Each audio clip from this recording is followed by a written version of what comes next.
arrancamos, señores, con este tercer episodio, ¿verdad? Tercer episodio de Tendencia Legal Podcast.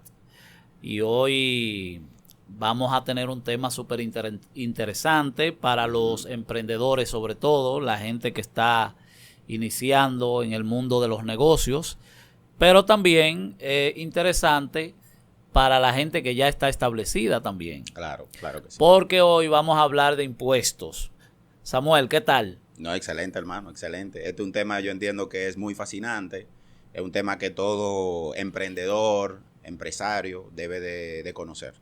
Sí, claro que sí, porque sobre todo en estos tiempos, donde en República Dominicana hemos avanzado bastante con relación al tema impositivo, y creo que hay que hablar de esos temas porque hay una cultura de tenerle miedo a los impuestos. Que no debería ser. Sin embargo, hay muchísimas ventajas cuando el emprendedor está formalizado y está al día. Yo voy a aprovechar esto para aprender también. O sea, que lo que vamos a hacer hoy es aprender aquí. Braulio, que es el hombre fuerte de la parte técnica, sí, está ya también preparado para aprender sobre el tema. Así es. Yo creo que hoy va a ser un tema bastante productivo. Si Dios lo permite. Así es. Samuel, cuéntanos, háblanos de ti. Queremos saber sobre ti, porque como vamos a hablar de impuestos y de la parte tributaria, y tú eres el especialista, queremos saber un poco de ti. Háblanos de ti, a qué te dedicas, de dónde vienes. Háblanos un poco de tu historia. Bueno, Carlos, tú sabes que nosotros, yo soy egresado de la Universidad Autónoma de Santo Domingo, de la carrera de contabilidad. Ah, pues tú cogiste pela en la UAS. Oh. De la buena. De la buena. Y desde que uno estuvo en la carrera, pues estuvimos trabajando con esto de los impuestos, con la contabilidad. Mucho antes de terminar la carrera de contabilidad, pues ya yo tenía una pequeña oficina donde nosotros dábamos asesoría a pequeños emprendedores y pequeños negocios. ¿Okay? Entonces, básicamente a eso que nos hemos dedicado en estos últimos ya casi 10 años en República Dominicana. Ok, tú hiciste una licenciatura en contabilidad. En contabilidad, así es. ¿Y qué otros estudios tú has hecho? Bueno, yo hice una maestría en administración de empresas. Hemos hecho una decena de diplomados de impuestos, certificación internacional en NIF, en Norma Internacional de Información Financiera. Hemos participado en muchos congresos, como en países como Colombia, Panamá y un sinnúmero de otros países. Tú deberías ser ¿cómo se llama el titular de impuestos internos? No. ¿Tú calificas ahí para esa posición? Bueno, pero tú sabes que ahí hay que tener... Sí. Entonces, hay muchos emprendedores que regularmente inician proyectos y desconocen todo el tema tributario, estoy dentro de ese grupo, y por la cultura que hay de siempre hablar mal del tema del pago de los impuestos, que para qué, que se los roban, que esto, que lo otro. ¿Cuáles son las ventajas que tiene un emprendedor al iniciar un proyecto cualquiera de hacerlo formalmente? Bueno, mira, ahí hay muchas ventajas. Desde el concepto financiero, por ejemplo, el hecho de tú tener un negocio organizado, eso te da una ventaja en el sistema financiero de República Dominicana. Te da acceso a la banca, acceso al crédito, tanto con las instituciones financieras como con los proveedores de bienes y servicios. Pero también te da acceso a las facilidades que dan los gobiernos. En el caso de nuestro país, por ejemplo, en los tiempos de la pandemia, el gobierno dio muchas facilidades con el programa de ayuda que había para aquellos empresarios que tenían sus trabajadores registrados en la TCS. Pero también cuando tú eres un pequeño emprendedor, que tú tienes la certificación MIPYMES, eso también te da acceso a lo que son el encaje legal para tú acceder a préstamos con tasas blandas. O sea, son muchas las facilidades. Son muchas. Y un emprendedor que quiere formalizarse, digamos, una persona que va a iniciar desde cero, pero también otra que ya tiene su proyecto en marcha, pero quiere formalizarse. ¿Qué debe hacer esa persona para poner todo en orden en lo referente al tema tributario? Bueno, mira, lo primero es, para uno estar en orden en materia tributaria, uno primero debe de estar inscrito como contribuyente, comenzando por ahí. Pero antes de estar inscrito, uno debe de estar formalizado, por así decirlo. En República Dominicana, el ciclo de vida del contribuyente nace con todo el proceso que establece la ley 479-08, que es registrar el nombre, por ejemplo, en Cámara de Comercio, en ONAPI, ¿verdad? Luego de ahí hay que elaborar los documentos legales, registrarlo en Cámara de Comercio, tener el registro mercantil, y luego de eso es que uno, de manera rápida, uno puede inscribirse como contribuyente en la Dirección General de Impuestos Internos. A partir de ese momento es que nacen las obligaciones del contribuyente. Esas obligaciones parte de unos deberes formales que se deben de cumplir en base a lo que establece el artículo 50 del Código Tributario. O sea, aunque el contribuyente no esté operando, aún así debe de cumplir con esos deberes. Y uno de los primeros deberes es el deber de informar. Por ejemplo, informar a la administración tributaria de sus operaciones. Todo contribuyente está obligado a llevar unos libros de contabilidad, que es, por ejemplo, sus facturas, reportar sus facturas de venta, sus facturas de gastos. De esa manera, el contribuyente va a ir cumpliendo con sus obligaciones. Un tema que no se entiende mucho, partiendo de mi propia experiencia y lo que yo he conversado con muchos emprendedores, es que la gente interpreta, en ciertos casos, como que el impuesto que se paga, que paga el consumidor, es un impuesto que también yo debo pagar. O sea, como que lo ven, a veces lo tratan el tema como con una duplicidad. Sí, sí. Y yo entiendo, tú me vas a aclarar, ahora no vas a aclarar a todos, que las empresas son una especie de institución que retienen impuestos. Entiendo yo, o sea, porque cuando el consumidor paga, paga el ITEVIS, por ejemplo, yo estoy siendo como una persona que está... Un intermediario claro, entre impuestos internos y el consumidor. Y el consumidor final, es así. Porque es así. Lo que yo hago es reportar ese impuesto que yo cobré. Así es. Bueno, lo primero que tenemos que entender es que hay diferentes tipos de impuestos. Sí. En el caso del ITEVIS, es un impuesto indirecto que no afecta directamente al empresario. El ITEVIS lo paga es el consumidor final. ¿Y por qué los empresarios se quejan tanto de ese impuesto? Bueno, a veces por desconocimiento, a veces creen que el ITEVIS es de ellos, no es de ellos. El ITEVIS realmente es del fisco. Cuando yo veo que están hablando de reformas tributarias y mencionan, siempre tocan el tema del ITEVIS. Claro, históricamente, yo recuerdo que cuando yo empecé a escuchar sobre esos temas, yo creo que el ITEVIS andaba como por un 8%. Sí. Ahora está un 18, o sea, ha subido 10% en ese proceso histórico. Sí. Entonces siempre escucho a los empresarios, no, porque... Pero lo que veo es que quien paga ese impuesto es el que consume. Claro, claro, porque es un impuesto indirecto. La empresa lo que hace es que reporta a impuestos internos ese cobro. Exactamente. Recordemos que el ITEVIS no es más que un impuesto al valor agregado. O sea, tiene la misma característica del IVA. El ITEVIS nació en el año 1983. Era un proyecto de ley que había introducido don Antonio Guzmán mediante la ley 74, pero ese proyecto no pasó con ese nombre, debido a que quien dirigía el Senado en ese entonces era Salvador Jorge Blanco. Y a partir de ahí, Salvador reintroduce el proyecto con el nombre de ITEVIS.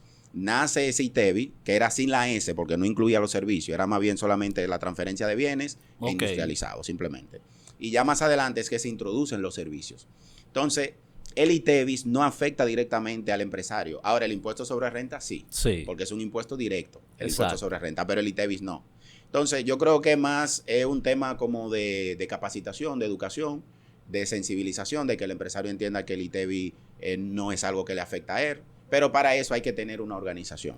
Entonces quiere decir que cuando, para ponértela caliente, que cuando el empresario hace una facturación por detrás y cobra ese dinero y se queda con él, le está robando. Sí, claro. Eso es le está robando al Estado. Eso es una defraudación tributaria, claro. El Código Tributario establece entre los artículos 217 al 239 todo lo relativo a las sanciones, a los delitos tributarios.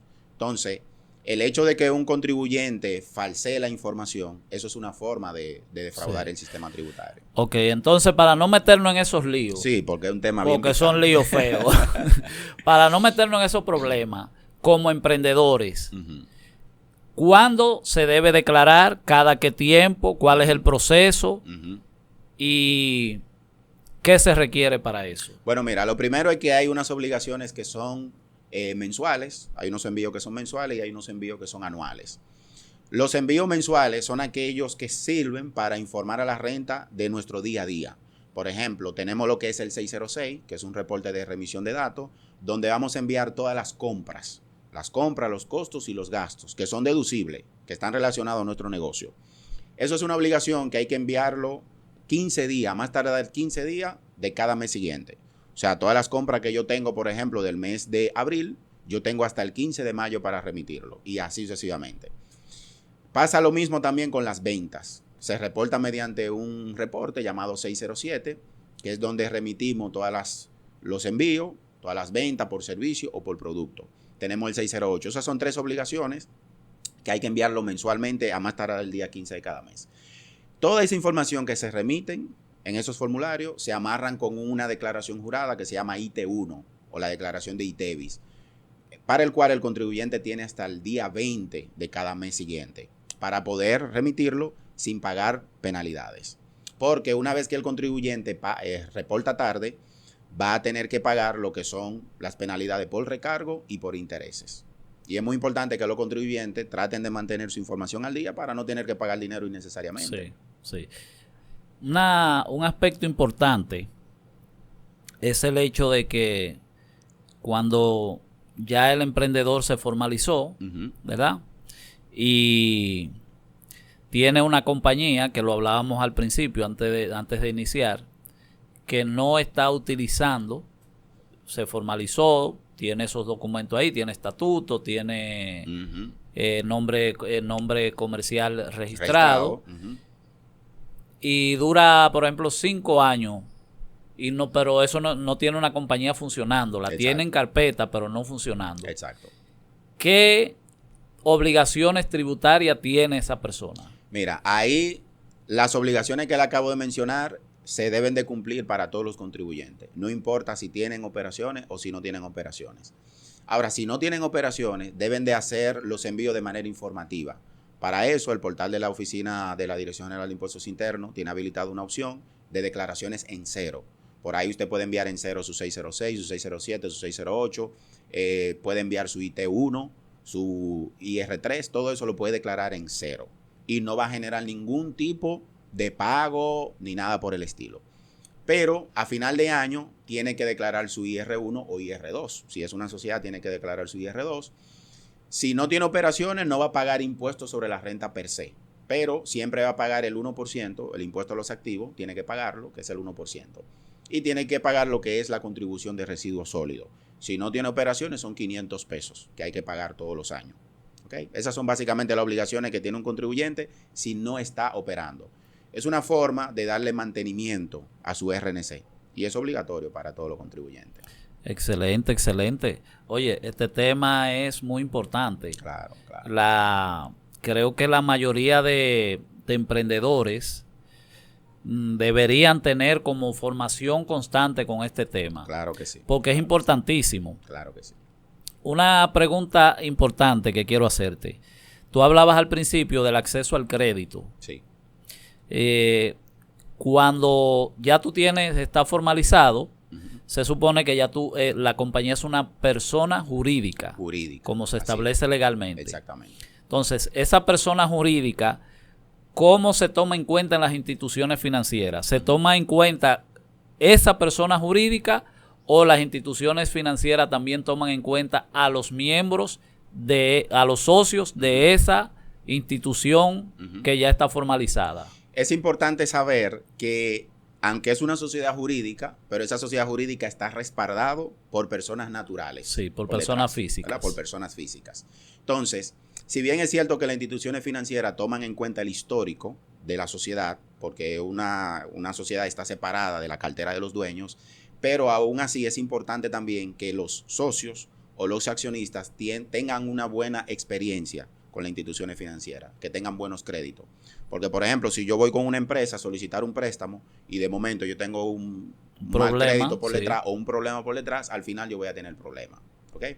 A menos que esa compañía como tal ya tenga experiencia crediticia de manera independiente. ¿Okay? Muy bien. Pero eso también, ya la formalización per se, ya te da te abre una puerta. Te abre una puerta, claro que sí. Para el acceso al crédito si todo anda bien. Así es. Entonces, oye, interesantísimo este tema. Ya continuamos en breve. Bueno, el tema de los impuestos, un tema... Bueno, es un tema tabú, literalmente.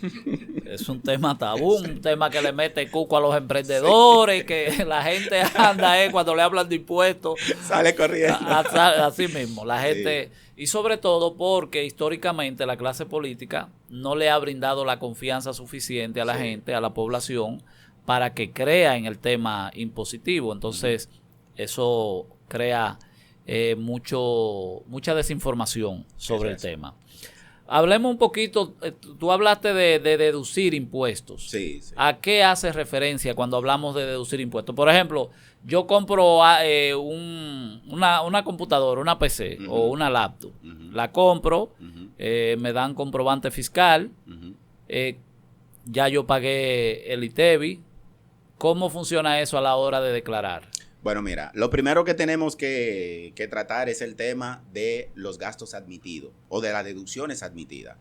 El Código Tributario establece en el artículo 287 cuáles son los gastos que son deducibles, tanto de impuestos sobre renta como de ITEVIS. ¿Eso puede ser para una empresa, para una compañía ya constituida o para una persona? O para una persona física que esté reportando. Entonces, el código establece que los gastos deducibles son aquellos que cumplen con una de tres características: que sirva para mantener la renta, para conservar la renta o para generar la renta. Si el gasto o la compra cumple con una de esas tres características, entonces es deducible de impuestos. Entonces, cuando usted va, por ejemplo, a una tienda de computadora y usted necesita algo para su negocio, usted tiene el derecho de pedir comprobante para que usted se pueda deducir ese ITEVIS que usted está pagando por esa computadora. Entonces, ¿cómo funciona eso? Por ejemplo, usted compra una computadora, tiene un ITEVI, por ejemplo, de 5,000 pesos. Eso es un crédito que ya usted tiene a su favor. Eso es un ITEVI adelantado. Si a final de mes usted hizo una venta que tiene un ITEVI de 7,000 pesos, pues como ya usted tenía 5,000 a su favor, usted solamente va a pagar 2,000 de diferencia en ITEVIS, ¿verdad? Vamos a poner el ejemplo contrario. Vamos a suponer que usted comprara con ITEVIS 10,000 pesos y que en las ventas usted nada más generara 5,000 pesos de ITEVI. Al final de cada mes, o sea, el día 20 de cada mes, en ese caso usted no pagaría ITEVIS. Cuando usted diga 10 menos 5, usted tendría 5,000 a su favor como un crédito a favor. Como un crédito. Eso se le llama un saldo a favor, el cual usted puede deducirse en los periodos siguientes.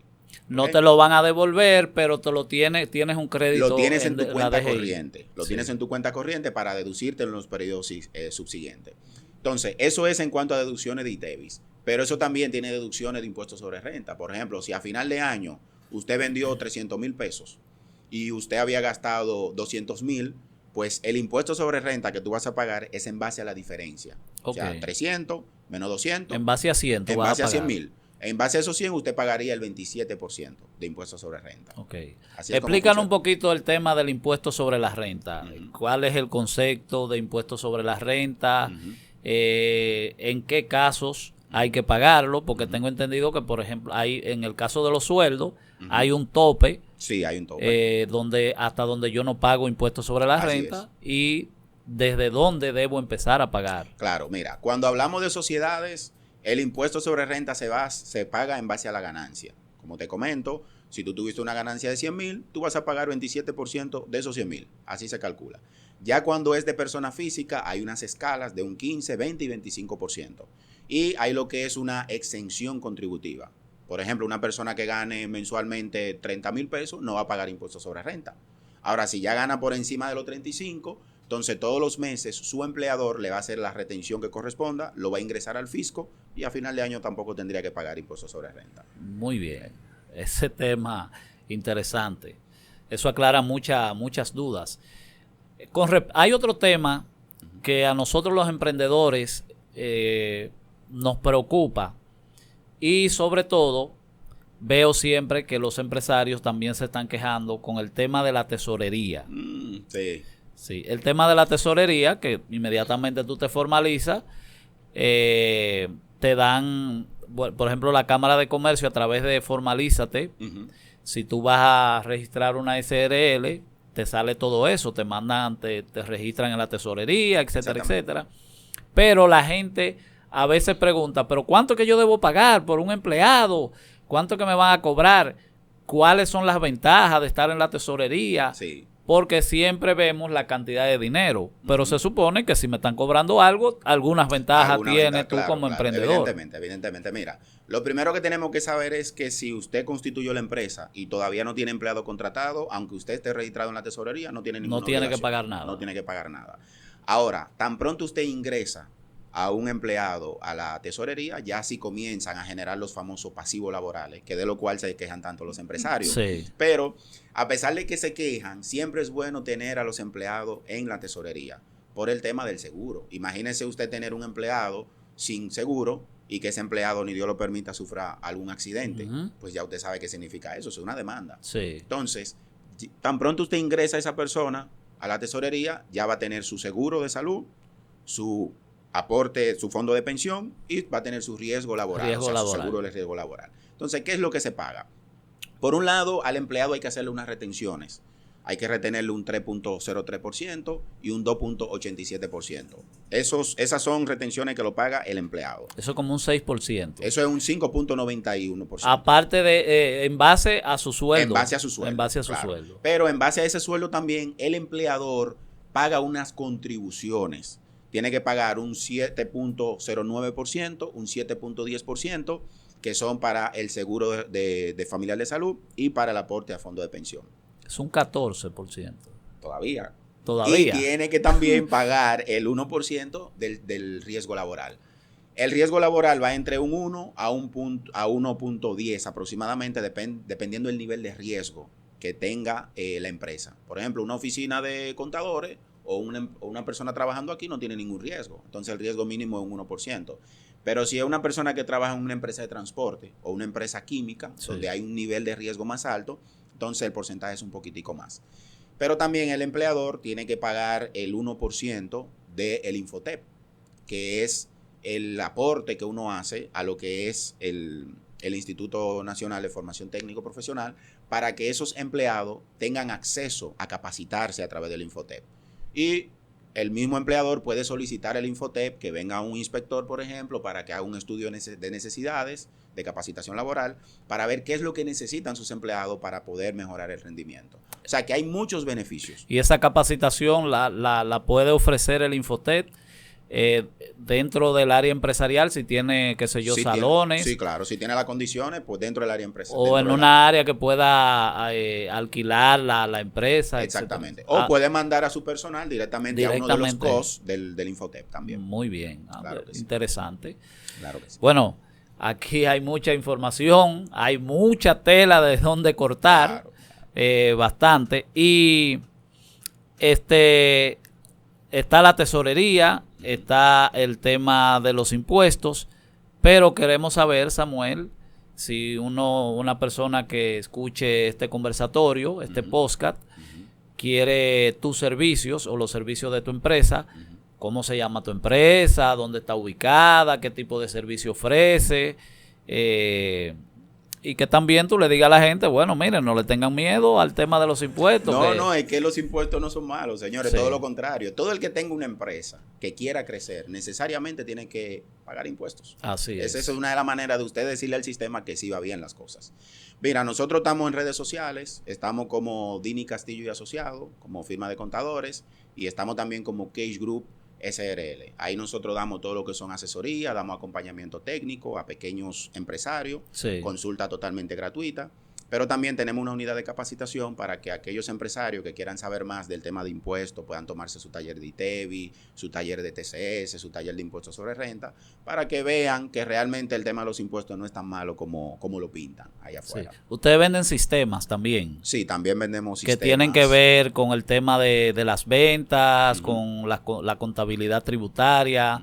¿Qué sistema tienen ustedes? Bueno, nosotros trabajamos con varios sistemas que te permiten tener tu contabilidad organizada. Trabajamos, por ejemplo, con lo que es QuickBooks, que es un software norteamericano de Intuit, para el cual nosotros trabajamos.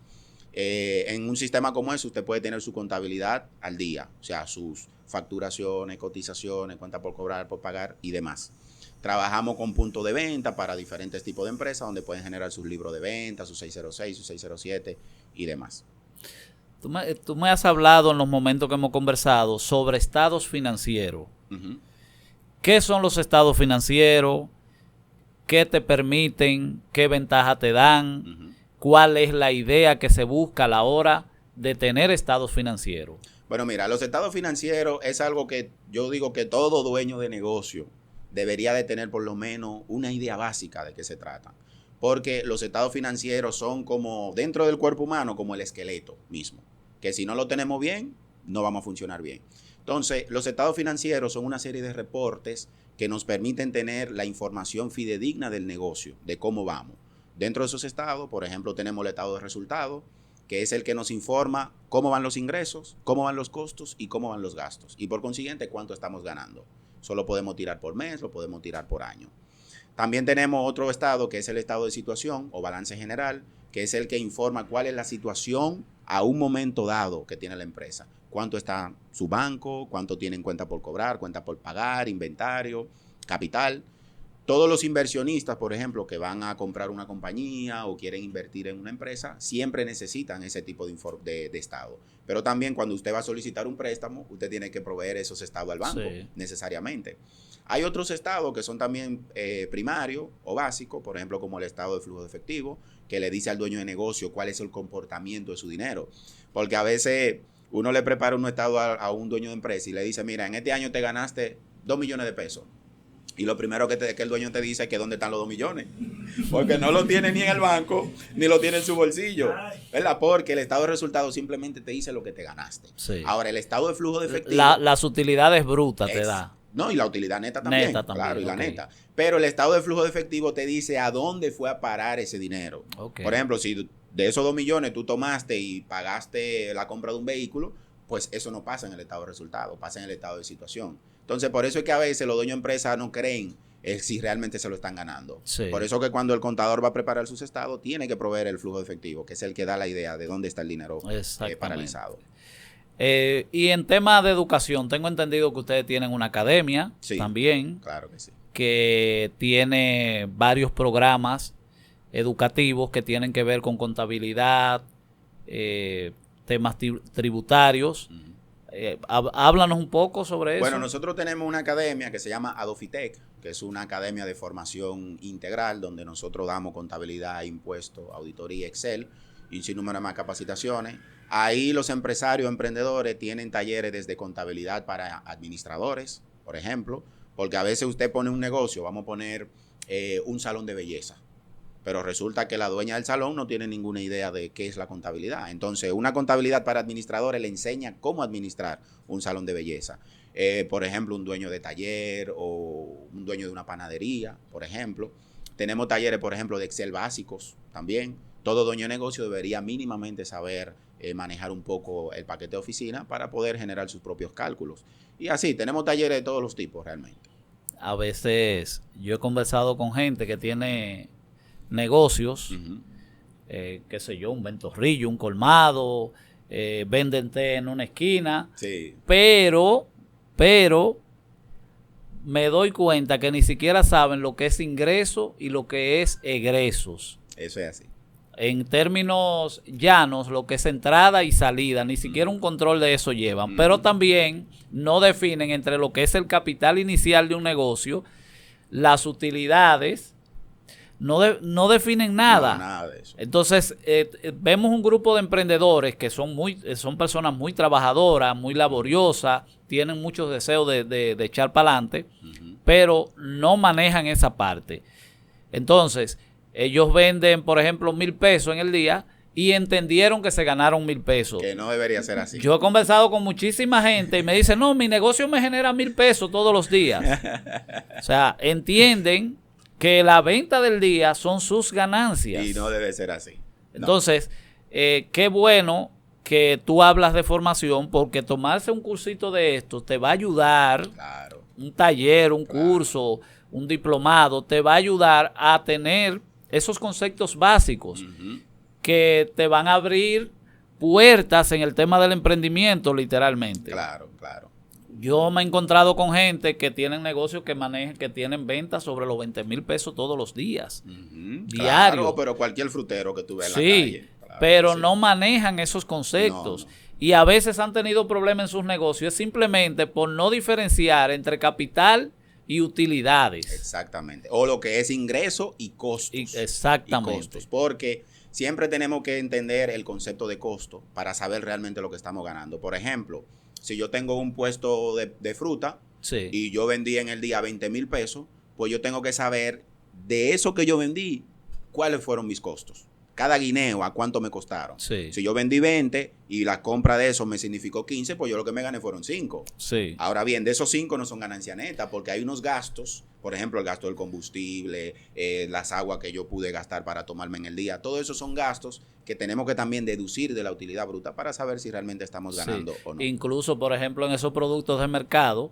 cuando tú vas a comprar, a veces aparecen unas personas en el mercado que te ayudan a cargar, entonces tú le das sus 50, sus 100 pesos. Claro, esos son gastos claro que, sí. que tú tienes que tenerlo en cuenta a la hora de vender tu producto también, claro para sí. definir qué beneficio te da cada producto claro de que esos. Sí, claro que sí. Y la gente, mira, hay mucha gente haciendo negocios con excelentes ideas de negocio, venden mucho, pero la falta de información de estos conceptos y el manejo de contabilidad básica le crea mucho problema en ese proceso de emprendimiento. Totalmente, totalmente.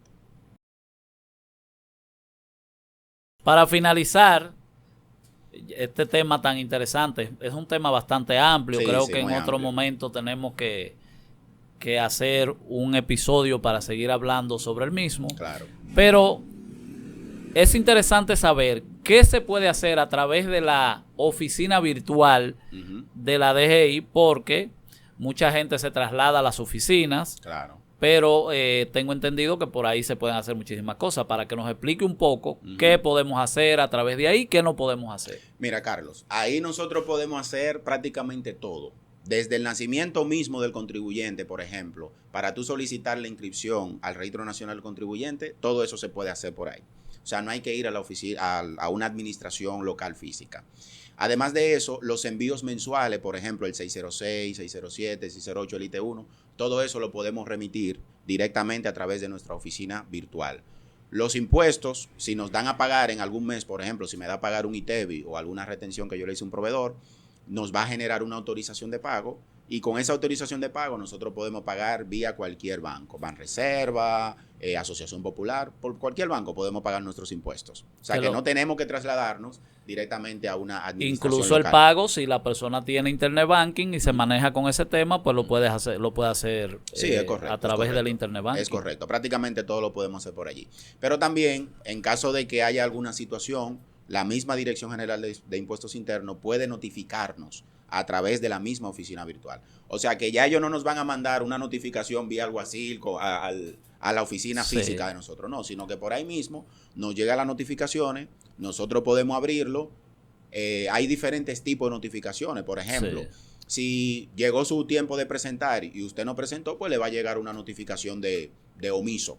Omiso es que usted no ha presentado. Eso no significa ninguna penalidad. Hay una parte que yo vi en la oficina virtual que dice como que si tú tienes algo pendiente, no sé, y por ejemplo en el caso mío yo entré y dice que no tengo no tiene obligaciones pendientes. ¿Qué es lo que hacen con ese tipo? Por ahí es que te notifican cualquier situación. No necesariamente. A veces puede ser que tú no tengas nada pendiente y te estén notificando por alguna irregularidad. Sí. Por ejemplo, puede ser que tú hayas emitido alguna factura, no la reportaste, pues la DGI ha visto que tú no tienes nada, pero el tercero reportó por ti. Entonces ya ahí te están notificando por una inconsistencia. Perfecto. ¿Verdad? En base a lo que tú no has dicho versus lo que ha dicho los terceros tuyos. Entonces, hay otras notificaciones, además del omiso, hay notificaciones, por ejemplo, de morosidad. Es una notificación que te llega cuando ya tú presentaste, te dio a pagar, tú tienes hasta una fecha límite para pagar y no has pagado. No has pagado. Eso te genera una notificación de morosidad. A partir de ahí te comienzan a correr los recargos. Cada impuesto que se generan en nuestro país, ya sea de impuestos internos, de aduana o TCS, si no lo pagamos a tiempo, hay un concepto de recargo, que es un 10% para el primer mes o fracción de mes. O sea, si yo presenté y me dio 2,000 pesos a pagar y yo no lo he pagado, pasó el primer mes, me aplican un 10% de penalidad. A partir de ahí, cada mes siguiente me van a aplicar un 4% de recargo adicional y un 1% de interés indemnizatorio. El interés indemnizatorio es el concepto del dinero que la DGI no ha recibido, ¿verdad? Para poder recuperar su dinero en el valor del tiempo, te aplican un interés indemnizatorio. Pero también hay otros tipos de notificaciones, por ejemplo, ya sea de multa, de inconsistencia o de irregularidades. Por ejemplo, la inconsistencia es cuando tú has reportado ingresos por debajo de lo que tus terceros reportaron. Eso genera una inconsistencia. Sí. O los impuestos que tú reteniste están por debajo de lo que realmente debió de ser. Sí. Algo que sí yo veo es que impuestos internos en los últimos años tiene una disposición de ayudar al contribuyente. Sí, claro. O sea, siempre ellos quieren buscarte una solución para que tú resuelvas tu situación, para que tú te pongas al día, para que tú te formalices. Tienen esa disposición, que eso es muy importante. Eso incentiva mucho a que la gente genere confianza en el sistema contributivo. Una de las facultades que tiene la DGI, además de la facultad investigativa, determinación y todo lo demás, es de justamente colaborar para que el contribuyente pueda mantenerse al día. O sea, la DGI no tiene ningún tipo de interés en que tú cierres tu negocio. Porque si tú cierras tu negocio es un dinero que ellos van a dejar de recaudar. Sí. ¿Entiendes? Entonces, para eso siempre hay unas facilidades. Ahora mismo está la circular 8-20, que es una circular que permite a que aquellos contribuyentes que tienen 2 y 3 años sin declarar su impuesto sobre renta puedan declararlo y no tengan que pagar los recargos. Mediante esa circular se pueden eliminar hasta el 100% de los recargos. Wow, señor, excelente. Hasta el 100%. Y de esa manera solo usted pagaría el impuesto. Y se mantiene el día. Eso es lo que quiere la DGI. Al final lo que queremos es que cada día haya más empresas. Eso es lo que mejora la recaudación. Claro, la formalización ayuda a la recaudación del Estado y se supone que también el Estado va a tener más recursos para eficientizar más los servicios básicos. Claro que sí. Pero además genera beneficio para el emprendedor, como ya tú bien lo has explicado. Claro que sí. Mira, Carlos, hay algo que también tenemos que aclarar, y es que a veces el emprendedor inicia y no le da seguimiento a la administración de sus impuestos. Eso es una cualidad muy natural de los emprendedores. Recordemos que el concepto de emprendedor viene de un término francés que significa entrepreneur, que es pionero. El emprendedor es una persona que toma riesgos. O sea, él inicia, pero no le da mente a las consecuencias. Entonces, a partir de este momento, los emprendedores tenemos que cambiar el concepto. O sea, tenemos que iniciar nuestros proyectos y tratar de nosotros darle seguimiento a los procesos que se están haciendo en nuestro negocio. Con eso no digo que el emprendedor tenga que saber impuestos, no. Pero tiene que tener un conocimiento básico para darle seguimiento a lo que está haciendo su contador o su asesor. Así es. Hay un tema que está preocupando a mucha gente. En el Congreso cursa un proyecto de facturación electrónica obligatoria. Así es. Entonces, la gente anda como ya tú sabes. Medio chivo, ¿verdad? Por lo que se entiende es que todo el emprendedor, el impuestos internos es que va a ofrecer un sistema. Donde tú vas a tener que estar conectado y lógicamente tú vendiste $1 y $1 impuestos internos vas a ver que tú vendiste. Sí. Entonces, mucha gente anda preocupado por ese tema. Creo que ya se aprobó en una de las cámaras. Sí, ya está aprobada en la Cámara de Diputados. Sí, y posiblemente eso pronto lo tengamos como una ley. Porque no, ya es obligatorio. Es de alto interés para el Estado. Ya es obligatorio. Entonces, ¿cuáles serían las consecuencias que eso traería para el emprendedor? ¿Qué tan obligatorio va a ser eso? Háblanos un poquito sobre eso. Bueno, mira, Carlos, la facturación electrónica es un proyecto que no es descabellado, es un proyecto que ya existe en muchísimos países. Por ejemplo, tú tienes Argentina, Brasil, que lo tienen desde 2003. Sí. Desde el 2003. En República Dominicana, el plan piloto comenzó en el año 2018, en marzo del 2018, que fue el momento en que la Dirección General de Impuestos Internos comenzó a hacer toda una serie de transformaciones. Pero lo que los emprendedores tenemos que entender es que la facturación electrónica viene a simplificar nuestra vida y nuestros negocios. La facturación electrónica, una característica que tiene es que va a ahorrarnos dinero. ¿Por qué? Ya usted no tiene que tener una impresora, ya no tiene que comprar papel, ya no tiene que comprar tinta, sino que la factura digitalmente va a tener la misma validez que el físico. Ya usted no tiene que tener un sello y andar sellando factura y firmando y gastando bolígrafo. Ok, perfecto. O sea, que además de todas esas ventajas de ahorro, también va a traer una ventaja al medio ambiente. Y no vamos a tener que tener tantas personas imprimiendo factura, encarpetando y guardando papeles, ¿verdad? O sea que la facturación electrónica tiene muchas ventajas, pero hay que prepararse. Hay que prepararse, para eso tenemos que tener sistemas que cumplan con las exigencias. Ya se han emitido millones y millones de facturas totalmente electrónicas. Ya hay muchas empresas certificadas con la Dirección General de Impuestos Internos para todo el tema de la emisión de los comprobantes electrónicos. Entonces, la ventaja de los comprobantes electrónicos es que usted desde su celular, hablando con su cliente, usted le puede facturar ahí mismo.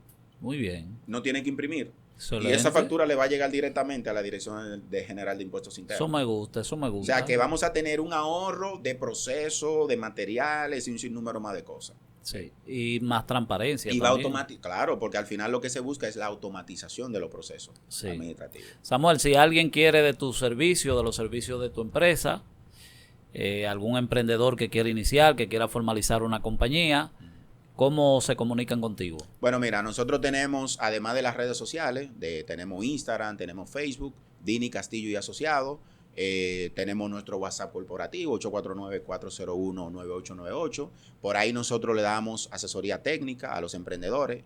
Es bueno que sepamos que a través de Carlos y un colaborador vamos a crear una incubadora para poder dar asesoría técnica a esos emprendedores de manera gratuita, para que tengan conocimiento de impuestos, conocimiento de administración, de gestión y puedan acelerar sus proyectos. Sí, ¿y la oficina física de ustedes? Nosotros estamos ubicados en la avenida 27 de febrero, número 102, esquina Abraham Lincoln, eso es en La Julia. Ahí estamos a la orden. Excelente, pues ya sabemos, cualquier tipo de comunicación con Samuel para los temas tributarios. Hemos tenido un tema interesante hoy en tendencia legal, que pasó de ser de tendencia legal a tendencia tributaria. Yo creo que deberíamos bueno, no vamos a hablar de eso ahora. Pero es un tema también que tiene que ver con el derecho, ¿verdad? Claro, porque hay un código tributario. Claro que y sí. Los abogados también intervienen en esa parte. Claro, o sea que ya vamos por el tercer episodio, empezamos relajando, ya vamos por el tercer episodio. Entonces ya recuerden que nos pueden ver en las redes sociales, estamos en YouTube, vaya allá, suscríbase, dele a la campanita ahí para que cada vez que llegue un nuevo episodio, pues no se lo pierda, porque tenemos temas interesantísimos en el área legal y también tocamos temas que tienen que ver con el tema, con lo relacionado al emprendimiento, el día de hoy. Claro que sí. Así es que muchas gracias. Y nos veremos en un próximo episodio. Gracias a Samuel por esa clase que nos dio en el día de hoy. Muy buena, muy buena.